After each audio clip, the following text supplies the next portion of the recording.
tema eles ouvirão, e são baseados no texto de Romanos 10:14, que diz assim: como, pois, invocarão aquele em quem não creram? E como crerão naquele de quem não ouviram falar? E como ouvirão se não houver quem pregue? Pode passar, Thalita? E essa série de sermões foi preparada pela Junta de Missões e Evangelismo Regional, né? Então eles vão estar sendo estudados em toda a convenção sul-mato-grossense, né? Vamos estar trabalhando esses temas. E esse texto que a gente leu, de Romanos, ele originalmente diz respeito à nação de Israel, né? Diz que a única maneira dos judeus incrédulos serem salvos é invocando o Senhor. E como que eles vão invocar o nome de Cristo se eles não crerem, né? E como crerão se não ouvirem? Então aí o que pressupõe? Pressupõe a necessidade de alguém para pregar, para levar essa mensagem, né? É necessário enviar um mensageiro, pois se não tiver o mensageiro, se não tiver quem leve a mensagem, não haverá conversões, né? Não será possível crer. E dessa forma, né, tendo alguém que seja enviado, que leve a mensagem, eles ouvirão o Evangelho. Esse texto me lembrou um estudo que eu vi essa semana, né, daquela série Texto e Contexto, que fala sobre, está falando sobre finais dos tempos, né? Eu estou meio atrasada lá na mensagem, e ela diz que na primeira ressurreição, aqueles que estão com o nome escrito no livro da vida, eles invocaram o nome de Jesus, invocaram para si a sua justiça, né? E por isso foram salvos e passaram um milênio com Jesus lá no céu. E que depois desse milênio será montado um tribunal aqui na terra e haverá um julgamento, e as pessoas serão julgadas segundo a sua própria justiça. E esses que serão julgados nesse segundo momento, segundo a sua própria justiça, eles já estão condenados, porque nós, mediante a nossa própria justiça, nós não temos salvação. Então, só serão salvos aqueles que invocarem o nome do Senhor Jesus. E aí a necessidade de fazer missões, porque a missão, ela salva vidas. É através dessa prerrogativa de invocar o nome de Jesus que nós obtemos salvação. Porque esse segundo julgamento aí, né? Porque Deus é justo juiz e Ele fará segundo a sua própria justiça, ninguém será salvo. Pode passar, Thalita? De alguma maneira, todo cristão pode contribuir para que pessoas possam ouvir o Evangelho no mundo.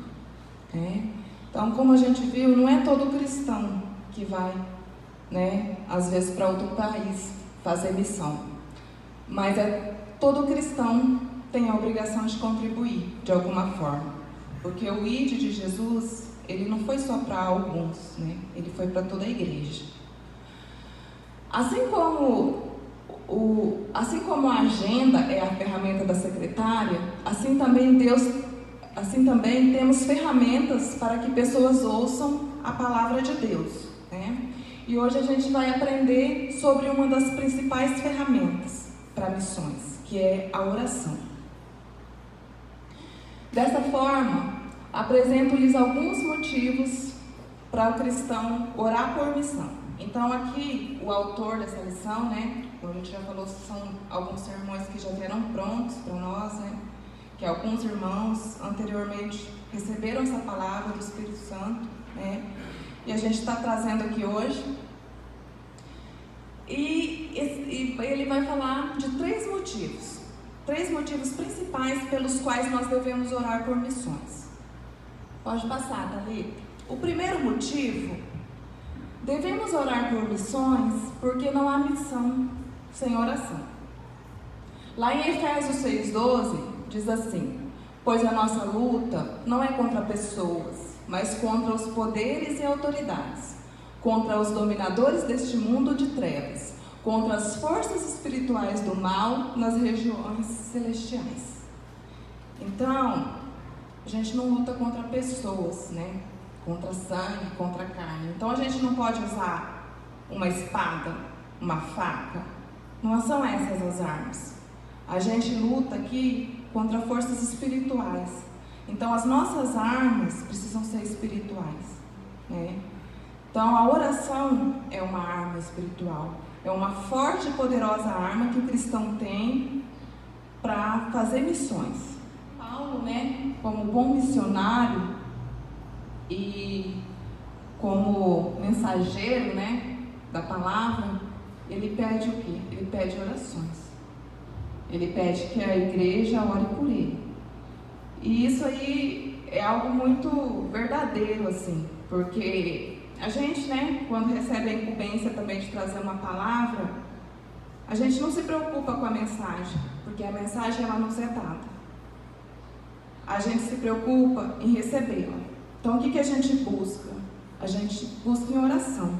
A gente busca a Deus, a gente clama, fala: Senhor, dá a minha mensagem, né? Abre os meus ouvidos. Então, essa oração que Paulo está pedindo aí, o mensageiro, ele precisa dela. A gente precisa de oração, porque a gente não quer vir aqui, né, e trazer uma palavra que seja nossa. A gente quer trazer a mensagem de Deus, né? A primeira coisa que a gente pede é que o Espírito Santo esteja presente, né? Ele que inspirou a palavra, que ele se faça presente, para que nós possamos levar uma palavra que seja de Deus, né? Trazer realmente o alimento espiritual para levar o Evangelho para o campo missionário. Amém? Vamos passar? Thalita? O segundo motivo. Devemos orar por missões para que Deus abra as portas. Aí aqui a gente tem alguns dados, né, da organização Portas Abertas. Em 2020, cristãos são perseguidos em pelo menos 50 países. No topo da lista estão Coreia do Norte e Afeganistão. A nossa lição tem trazido isso agora, né? Toda semana a gente vê um país e entende um pouco da realidade desse país, de como eles estão sendo perseguidos, né? E a gente vê realidades terríveis. A gente vê países em que os cristãos sofrem violência, tem as casas destruídas, tem seus templos destruídos, né?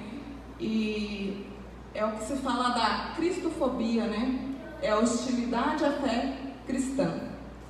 E às vezes é isso, às vezes eles perdem a vida por tentar viver a fé em Cristo.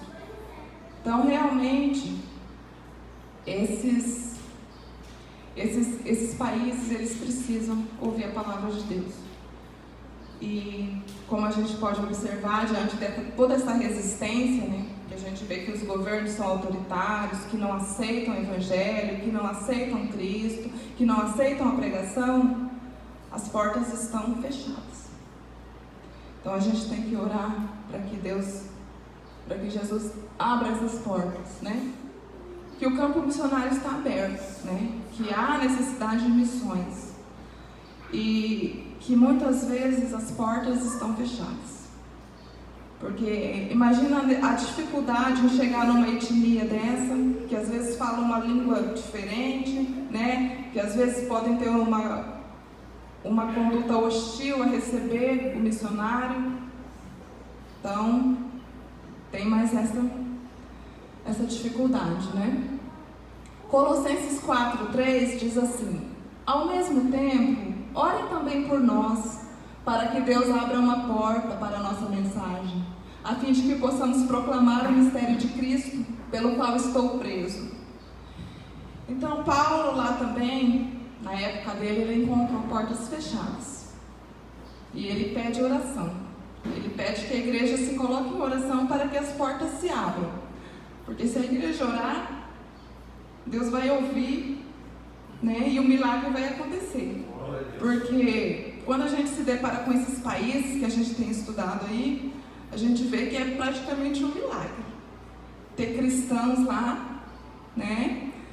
E com todo esse enfrentamento que eles vivem, né? Com todas essas dificuldades, e perseguirem e permanecerem na fé, é intervenção divina, porque não tem outra explicação. Então orem por isso, orem para que as portas sejam abertas, são de Deus, né? Quando a gente vê lá Paulo e Barnabé foram enviados para a primeira viagem missionária, como que eles estavam? Né? Estavam em jejum e oração.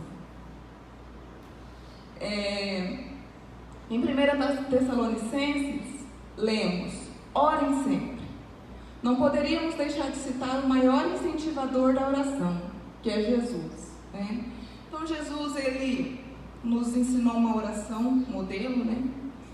Ele nos deu um belo exemplo de como que a oração é fundamental, né? Porque durante toda a missão dele, ele orou, ele se prostrou, ele tinha uma rotina de oração, né? Então ele nos mostra, nos dá o exemplo de como é importante, de como é necessário a oração. Nós, promacistas, cremos no poder da oração. Cremos? Amém? Cremos na sua eficácia. Amém? E cremos que ela continua vigente. Então, acho que não há motivos para a gente não orar, né? Nós cremos que a oração, ela pode mover o mundo, que ela pode transformar vidas, que ela pode salvar pessoas, que ela pode abrir portas, que ela pode mudar governos autoritários e impedir que famílias sejam destruídas, assassinadas, violentadas, que templos sejam destruídos, né?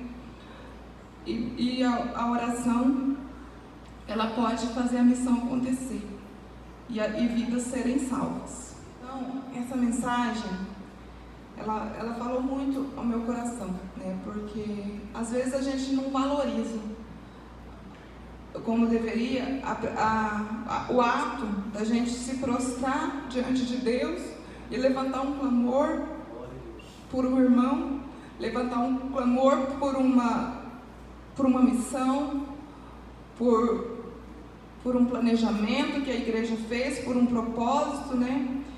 E a gente está mostrando aqui essa unidade que a gente vem estudando, né?